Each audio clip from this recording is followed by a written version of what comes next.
Walang kinikilingan, walang pinoprotektahan, walang kasinungalingan, serbisyong totoo lang.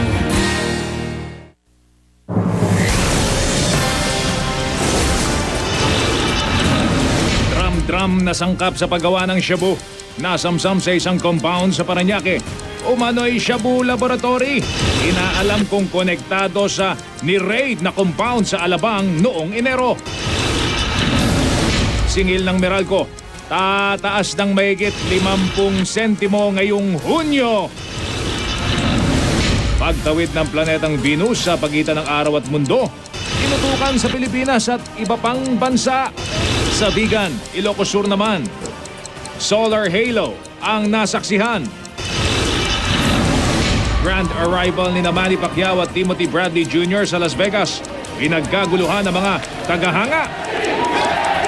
Ilang sports complex sa Maynila, inihahanda na para sa free screening sa linggo. Dugong Pinay na si Jessica Sanchez, aawit ng US National Anthem sa bakbakang Pacquiao at Bradley. Pagtangay sa isang aso, huling-huli sa CCTV. Ilang eskwelahan, high-tech ang ID ng mga bata. Mga magulang, makatatanggap ng text kung anong oras pumasok at lumabas ng eskwelahan ang mga anak. Pangulong Noynoy Aquino, nag-ala poster boy ng kampanyang It's More Fun in the Philippines sa London. Ang star-studded na birthday party ni Chris Bernal. Nawala niyang bag na ibalik na. Pero credit card, di raw nabawi.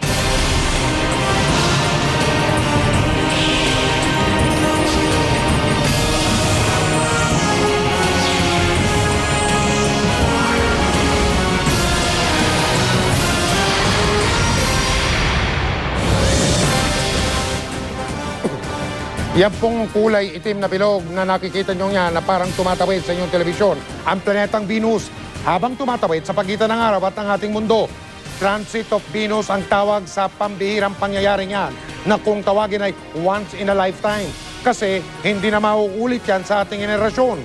Dito sa ating bansa nakita ang pagtawid ng planetang Venus kanina simula pasado alas 6 ng umaga hanggang bago mag-alauna ng tanghali. Nasilayan din sa iba't ibang panig ng mundo ang transit of Venus. Abangan nyo ang detalye na balitang yan maya-maya lamang.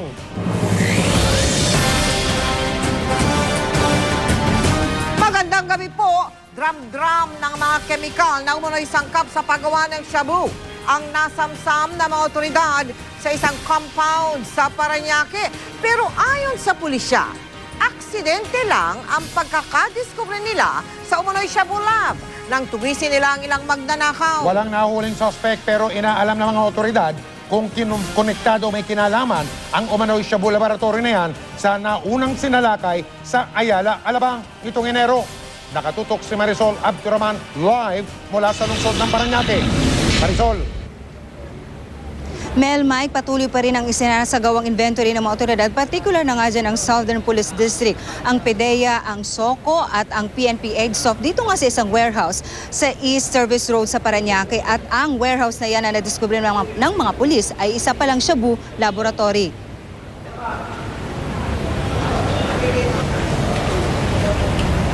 Sa basement ng warehouse na dito nga sa East Service Road sa Parañaque City, drum-drum ng mga hininalang kemikal na sangkap sa paggawa ng shabu ang bumungad sa mga otoridad. Aksidente itong nadiskubre kagabi ng may nahuling mga magnanakaw. Mike, tatlong mga magnanakaw kasi ang tinugis kagabi ng mga otoridad nang magreklamo nga ang katabing compound nitong ating kinaroroonan ngayon dahil may itinapon doon na isang kutsyon. Alam daw kasi nila na matagal na ngang walang tao dito sa nasabing compound kaya nung meron nga nagtapon sa kanila ng kutsyon ay agad nila itong itinawag sa mga pulis. Nagkaroon nga ng habulan at nang masundan nga ang mga magnanakaw ay dito nga nila naabutan at doon nga nila na-discover kagabi na isa palang Shabu Laboratory ang pinagnanakawan kagabi. Nagsagawa ng actual field testing ang mga taga-SPD at PDEA sa loob ng laboratorio at nag-positive sa methamphetamine hydrochloride o mas kilala sa tawag na shabu. Mga naglalakihang laboratory equipment din ang nakita sa basement ng bahay.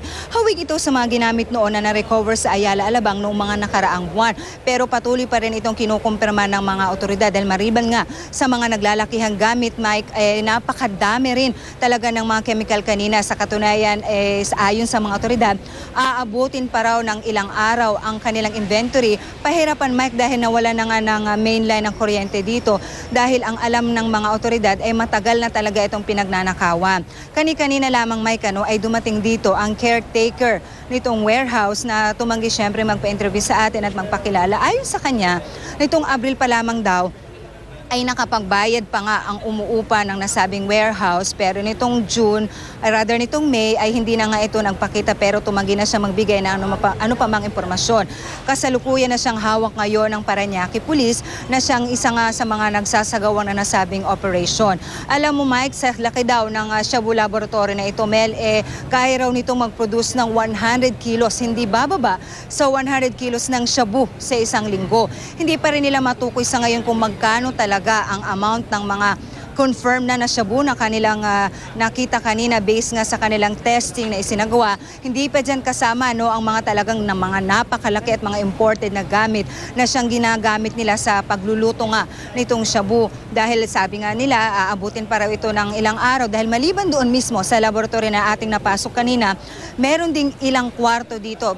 Ito kasing Shabu Laboratory, Mel, Mike, nasa basement ito ng compound. Pero maliban dyan sa basement, marami pang mga kwarto dito kung saan meron silang mga na-recover na mga kahon-kahon na hindi pa rin nila nabubuksan hanggang sa ngayon. Pero hinihinala nga nila na yun nga ay mga chemical pa rin na sangkap nga doon sa paggawa ng shabu.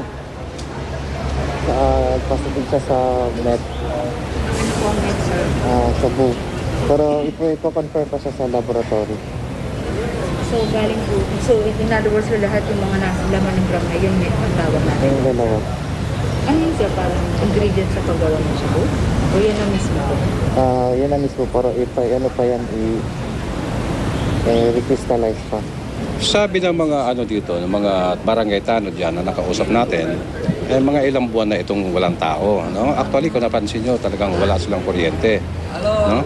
Kasi pati nga yung mga main lines ng mga wiring nila mismo ay ninakaw. Yan ang subject ng investigation ng ating mga investigador to really find out kung sino nag-operate dito.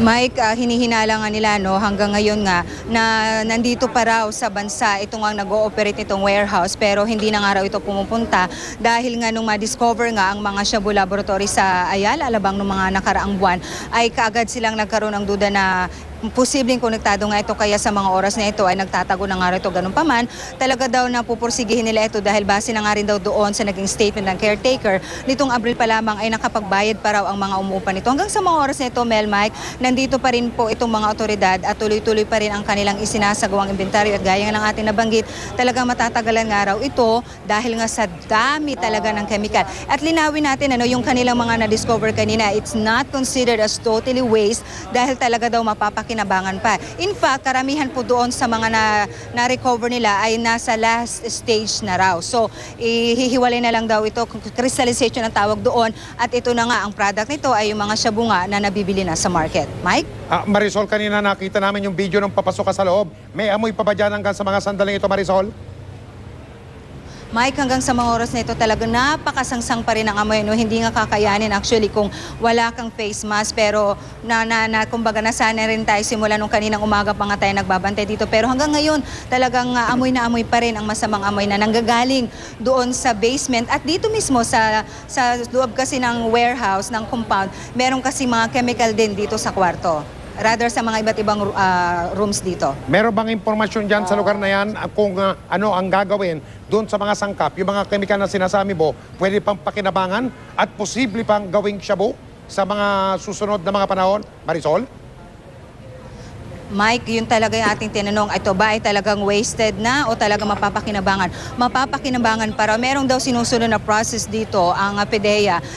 Kasi ito, Mike, lahat ito turn over na sa PDEA at saka PNP AidSoft. This is actually a joint operation na at sila nga raw ang magsisecure nitong mga gamit. As of this time, ang primary kasi nila, Mike, objective nila ngayon is to recover muna itong mga chemical, ano. Tapos tuloy-tuloy pa rin ito, basta ang kanilang kahit po nag-positive na kasi ito sa field test kanina, Mike, i-undergo pa rin nila ito sa test sa laboratory nila para talaga matiyak na shabu nga ang mga ito. Maraming salamat, Marisol Lapturaman. Mga kapuso, pagkatapos ng gastos ngayong balik eskwela, paghandaan nyo ng dagdag gastos sa singil sa kuryente.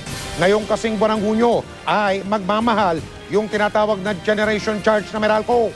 Nakatutok si Bernadette Reyes. Hindi kasi magtataas po itong taon Tapos na sana ang litanya sa gastusin ni Lourdes ngayong balik eskwela na ang mga apo. Pero heto't bumulaga ang dagdag singil sa kuryente. Ngayong buwan ng Hunyo, tataas ang babayaran ng mga Meralco customers dahil sa 54 centavos na dagdag singil sa generation charge o yung halagang binabayaran sa mga kumpanyang lumilikha ng kuryente. Ito ang pinakamataas na dagdag singil sa kuryente ngayong taon. Kung susumahin mula Enero hanggang Hunyo, 63 centavos na ang kabuuang itinaas ng singil sa generation charge. Kaya naman lahat ng pagtitipid, ginagawa daw ni Lourdes. Electric fan namin kailangan pag matutulog lang. Tsaka yung rip namin kailangan hindi bukas-sara para hindi makonsumo ng kuryente. Kung tulad ni Lourdes na 200 kilowatt hours ang buwan ng konsumo mo sa kuryente, dagdag na 108 pesos ang babayaran. Ang commercial establishment na mas malakas kumonsumo ng kuryente tulad ng internet shop na ito, sa pool din ng dagdag singil. Pag konti lang po yung tao, bali pinapatay lang po namin ang kuryente muna. Yung aircon na hindi naman kailangang gamitin, bali pinapatay po namin. Pag hindi na po ginagamit yung mga PC, pinapatay po namin.